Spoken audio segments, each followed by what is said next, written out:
अब आप देखते हो कोई बूढ़ा चल रहा लाठी के सहारे, कभी बैठ जाता कभी चल पड़ता रहा। आप जब युवा हो स्पीड से निकल जाते हो उसको यूँ देखते हुए, आपके कभी सपने में ना आती या दुर्गति थारी भी होगी, आपकी भी होगी।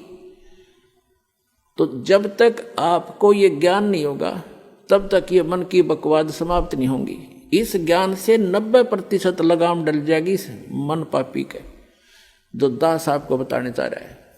जो बेमतलब की रिश्वतखोरी, चोरी, हेरा फेरी ये करते फिरते सारा दिन झूठ बोलते हैं पेट के लिए, और 1 सेकंड का भरोसा नहीं कहाँ बिजली गिर जाए।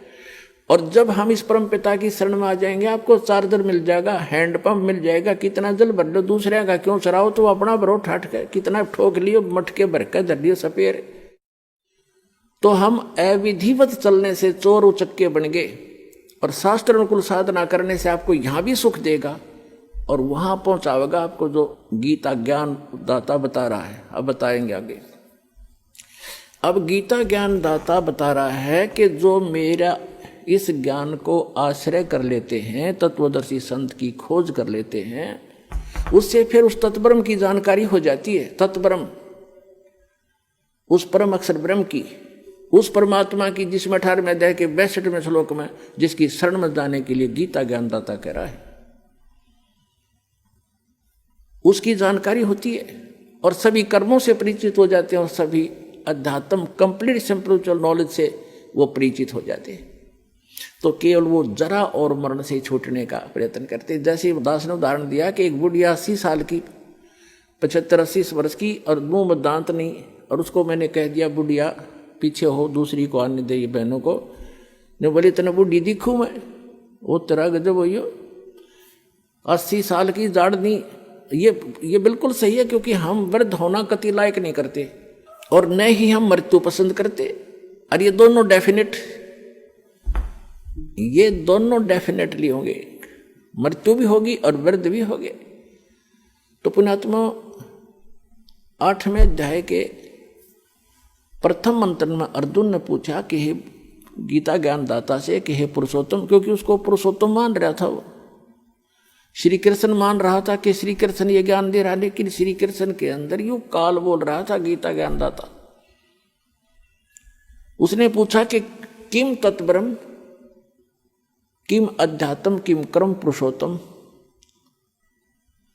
तो उसने पूछा कि वो तत्ब्रह्म क्या है जिसको जानकर, और क्या वो अध्यात्म ज्ञान है, उसके विषय में गीता ज्ञानदाता 8वें अध्याय के 3रे मंत्र में कहता कि वो परम अक्षर ब्रह्म है। वो परम अक्षर ब्रह्म है, गीता ज्ञानदाता से अन्य है वो भगवान, जो सर्व सुखदायी है, सर्व पाप नाशक है, और जो शाश्वत स्थान प्रदान कराने वाला है। इसलिए 18वें अध्याय के 62वें श्लोक में कहा कि अर्जुन तू सर्वभाव से उस परमेश्वर की शरण में जा, उसकी कृपा से ही तू परम शांति को और सनातन परम धाम को प्राप्त होगा। अब गीता ज्ञानदाता ने तो 8वें अध्याय के 13वें श्लोक में अपनी साधना बता दी कि मुझ ब्रह्म का केवल एक ओम अक्षर है। ओम इति एकाक्षरम ब्रह्म व्यवहारण माम अनुसमरण ये प्रियाति तजन देहम स याति परमाम गतिम।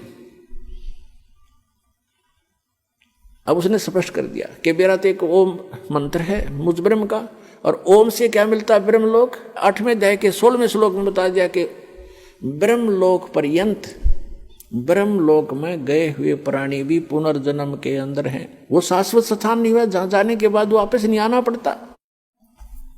15वें अध्याय के 1 से लेकर 4 श्लोक में श्रीमद् भगवत गीता में कहा है कि अर्जुन ये उल्टा लटका हुआ संसार रूपी वृक्ष है, जिसकी ऊपर को जड़ जो मूल है वो तो परम अक्षर ब्रह्म समझो, वो तो पूर्ण परमात्मा है, और नीचे को तीनों गुण रूपी शाखा है, रजगुण ब्रह्मा, सदगुण विष्णु, तमगुण शिव जी। और जो संत इस उल्टे लटके हुए संसार रूपी वृक्ष के सर्व भाग बता देगा, सब विभाग बता देगा, पार्ट्स ऑफ द ट्री, स वेदवित, वो वेद के तात्पर्य को जानने वाला है, अर्थात वो तत्वदर्शी संत है। 4 अध्याय के 34वें श्लोक में कहा है कि उस तत्वदर्शी संत की शरण में जा, उनको दंडोत प्रणाम करने से कपट छोड़कर प्रश्न करने से वो तत्वदर्शी संत तुझे उस तत्व ज्ञान का उपदेश करेंगे। उसकी पहचान बताइए 15वें अध्याय के प्रथम मंत्र में, जो उल्टे लटके हुए संसार रूपी वृक्ष के सभी छंद बता देगा, सब विभाग बता देगा, सवेदवित, वो तत्वदर्शी संत है।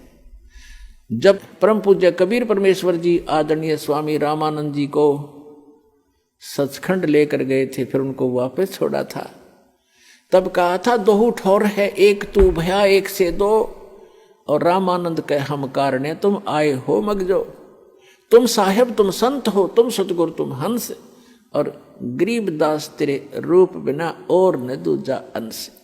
तुम ही साहेब हो, परमात्मा हो, तुम ही सतगुरु हो, सच्चा ज्ञान मालिक आपके पास ही है, इस विश्व में किसी के पास सच्चा ज्ञान नहीं है, आप सतगुरु हो। तुम साहेब तुम संत हो, एक संत, संत माने सीधा, संत सोए दो सीधा चले, सब बकवादें छोड़ दे, यहाँ की सब बुराइयों से हट करके अपना जैसे मालिक दे उसी में गुजारा करे, संत सोए दो सीधा चले। तुम साहेब तुम संत हो, तुम सतगुरु तुम हंस, यानी सब बुराइयों से बचे हुए एक सच्चे हंस, सच्चे भक्त भी आप ही ने भूमिका की है। तुम साहेब तुम संत हो, तुम सतगुरु तुम हंस, और गरीबदास तेरे रूप बिना और न दूजा। तो उस सतगुरु रूप में आए हुए 600 वर्ष पहले कबीर भगवान ने ये तत्व ज्ञान बताया था उस परम अक्षर ब्रह्म ने। वो काशी के अंदर जो धानक रूप में रहे थे, दुल्हाई रूप में, वो परम अक्षर ब्रह्म थे, और आज भी हैं वो हमारे को ज्ञान देने आए थे, हमारे को एक ट्रायल देने आए थे कि संसार में गणे धन की जरूरत नहीं है, जो घना इकट्ठा करता हो महामूर्ख है। कबीर साहब कहते हैं परमात्मा आपको दे जो आपके प्रारब्ध में है, आपकी किस्मत में है, सहर्ष स्वीकार करो, लेकिन उसको दुरुपयोग ना करो। बीड़ी शराब मांस तम्बाकू अरे तोचले बनाने पे, नाचने और गाने पे, ब्याह के अंदर बकवाद करने पे, ये दुरुपयोग है तुम्हारा। इसको या तो दान करो और अपना सीमित सा अपना धंधा करो, जो भगवान में बाधक ना बने। तो यहाँ परमात्मा ने रहकर दिखाया था कि टोटे में भक्ति करे, सोए सही सपूत, और ये मायाधारी मस्करे ना जाने कितने जालिए उते। तो परमात्मा ने बताया कि एक रिहर्सल करके दिखाई दाता ने एक रोल किया कि भगत को इतना पर्याप्त है, घर तो 3.5 हाथ गणाता है 4.25, कह कबीर जो घना चावे उसको नहीं विचार। फिर भी भगवान जो आपको दे रखा है उसमें संतुष्टि रखे, और केवल माया की ही डिमांड भगवान से नहीं करे। परमात्मा कोई बालक नहीं है। डॉक्टर के पास आप चले जाते हो, अब डॉक्टर को तो सारा पता है मरीज का, जब उसके दाखिल हो गया, वो एडमिट हो गया, अब मरीज अपना दर्द तो बता सके है, लेकिन डॉक्टर ने कौन सा इलाज पहले करना वो तो डॉक्टर जानता है। अब जैसे आपका एक्सीडेंट हो गया, डॉक्टर के पास चले गए, आपका रक्त बह रहा है, ब्लड निकल रहा है, ब्लीडिंग हो रही है, उधर से आपकी टांग में पीड़ा हो रही है, तो वो डॉक्टर आप बेशक चिल्ला रहे होगे, लेकिन पहले ब्लड को रोकेगा कि ब्लड बह गया तो ये मर जाएगा, या टांग की चीज तो फिर बंद कर दूंगा। तो पहले वो ब्लड बंद करेगा ताकि आपका जीवन नाश ना हो, वो दर्द फिर हो जाए खत्म। तो इसी प्रकार आप जी यहाँ आते हो, एक परमात्मा के हॉस्पिटल में आ गए, वो आपके सारे दुख दूर होंगे। अब आपने टारगेट बना रखा है मेरा ये काम हो, बस ये हो, और भगवान ने ये पता कि इसकी जान जाने वाली है, 10 दिन के बाद इसका जीवन नहीं है, तो आपकी एज एक्सटेंड करेगा। उम्र एक्सटेंड करने के लिए जो आपको एड दे रहा है वो काम आपका भले ही ना हो रहा है, लेकिन आपको जीवन दान दे करके वो 100 सुख देगा फिर आगे चल के। और मरीज ये कहे मेरे टांग में पीड़ा, तू कैसा डॉक्टर है, मुझे दर्द ही ठीक हो रहा, लेकिन डॉक्टर को पता है कि इसका ब्लड रोकना जरूरी है। तो डॉक्टर वही काम करेगा जो आपके हित में होगा, आपकी नहीं मानेगा पहले वो। उसको मालूम है कि आप चिल्ला रहे हो, उसको मालूम है कि इसमें ऐसी पीड़ा होगी, लेकिन ये घातक नहीं है। तो छोटे मोटे जो कष्ट आपको यहाँ आने पर भी हो रहे हैं, जैसे कई तो ऐसे हाथी ठीक हो जाते, कुछ एक को अभी वो राहत नहीं मिल रही है जो वो डिमांड लेकर आते हैं। उसका कारण क्या है कि आपका जीवन नाश होने वाला होगा निकट भविष्य में, और परमात्मा आपको एक्सटेंड करेंगे, पहले वो ठीक करेंगे आपका, फिर आप पे सारा सुख होता चला जाएगा, जीवन भी मिलेगा, भक्ति भी होगी, सारा सुख भी यहाँ का जो चाहिए वो भी देगा।